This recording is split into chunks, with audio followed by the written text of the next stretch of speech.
Tala Fou o tala mai Ausetalia ale Radio Samoa. Ua sola nei le loa connect ma le manumalo le tu ngā waa le lua whelua sutolu Sydney to Hobart o se tu unga mata ina toi wāwala lata.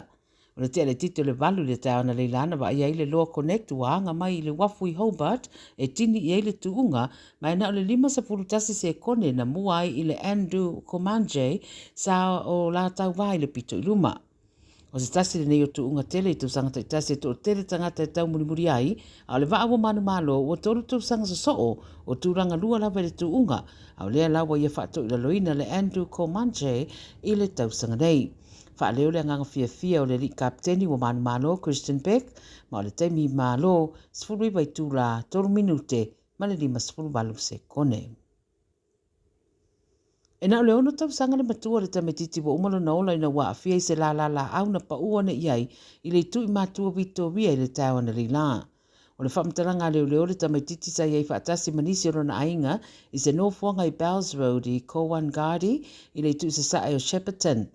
Pai mai na maua o iai o na manuanga i le itaina le valu na pa u iai lunga se la au maa fia ai. Whaamania na umai lavalo na ola i lea Northwanga ma lo whaia peso e suenga sa auni le ripoti e tu ina atu le coroner.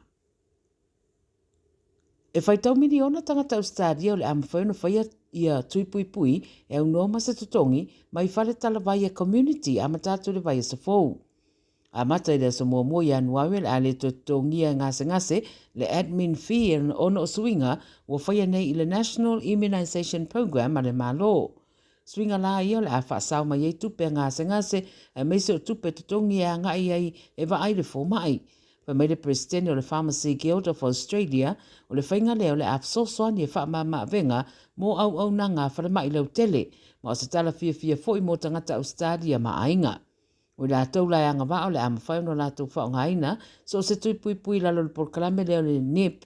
i e tusa ma le ono afe o whare tala vai le community o lo au fiai i vaenga ese o le tunu. E o mai le temine i o lo su e leo le tamaita i leo lo tua ia i lo na ngao ia o se whale saa a o whaia se sauninga o se papitisonga i Melpone. O le tala mai leo e whapea o ta ua i o le tamaitai na ia ngao ia i a teutusi sa ilunga o le laulau o teutusi mo le papitisonga i le malumalu le Cranbourne. Li putia na umona ave teutusi whaasolo atua i le tamaitai i le isi vaenga o le wharesa ma ngao ia inisi ai te mai pe o le fui ki, o le Mike, o se acto ma se koluse whapese se tio walesi. Ta ua mai leo se papalangi, masalo i le vao le fastfood le 5 tau sanga le matua, ma lo maua iata mai me po iata, le ata le watu i lunga e leo i penga ta whailangi e fesoson iai i le sailinga. Lo fautua ina so stasi si le fia le tamaitai i e fesota ia nei leo. Ma le tala muli, e whaisito o tele o a inga lo o a fia le whaale tonu o stasi ofisa malanga i Melpone, whai mai e taunu atu pase se le marai waalele e le iei mani bookings ua whaia.